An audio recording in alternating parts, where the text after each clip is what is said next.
The Department of Corrections cannot do it all alone. It's just too big of a job to supervise all the people that are on probation, parole, or furlough, and communities need to be involved in reentry work, in holding offenders accountable, in having safe communities. It's been interesting to be a COSA volunteer because I worked for corrections for many years, and so I had what I thought was a good idea how restorative justice actually worked and how COSAs worked. But it was not exactly how I thought it would be. And it's interesting because my experience with the COSAs has taught me so much more about how difficult it is when people are coming out of jail and coming back to the community, and the stigma they face, the barriers to a good reentry are much bigger than I ever realized. And it's really difficult for people. And I've worked really hard to try and help people overcome those things, but it's very difficult.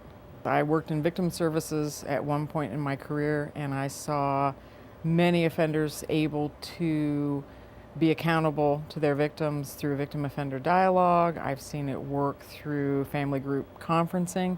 I've been involved in a restorative justice conference, and we had a conference with him that was really moving and empowering for people that he scared. And it was good for him in that he did not realize how impactful his threats were. He just kind of felt like it wasn't a big deal, nobody was hurt, but he really did come to realize just making a threat scared a lot of people and impacted a lot of people, and it was a much bigger deal than he thought it was. And I think it helped him do a lot of introspective work around, you know, who am I, what do I stand for, and who am I in this community as a bigger picture. And I think he left feeling more like he was part of the community, and he had a responsibility to act in a different way and to be responsible for his actions and to think before he engages in that type of action again. So it was really powerful. When I first got involved in the COSAs, I really thought it was going to be about doing this high-level work with high-risk offenders. And I'm reminded at every COSA that it really is about no more victims, and that that's our number one goal when we work with the COSAs.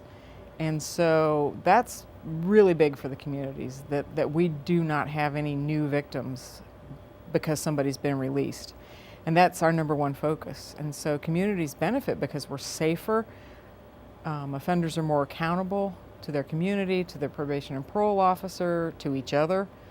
And so there's this sense that we're all in it together as opposed to us and them. This us and them mentality, what I've learned is that we're more alike than we are different. That people coming out of jail, you know, really are there but for the grace of God go I.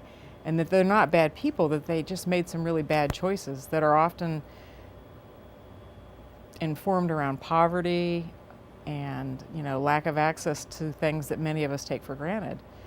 And so I've seen people be able to change in a way that's really meaningful because they finally have a group of people that are not going to give up on them, that accept them for who they are, where they are, and are helping them figure out new ways to be in the world and in their community so that they're safe. And they, for the first time in their lives, they have this group of people that no matter what happens, they're going to still support them. And that even if they do relapse, that they're still going to be there for them when they come back out the next time around to try and help them figure it out. And it's been amazing to me how people kind of blossom underneath that mentality. Because for years, many of these people have been given up on by their family, by their friends, by their schools, by their churches, by their whatever affiliation that they belong to. People have just kind of written them off. And so they don't have a lot of hope. But with the Community Justice Center, we always feel like people can change, and we offer them an opportunity if they want to work with us to do something different.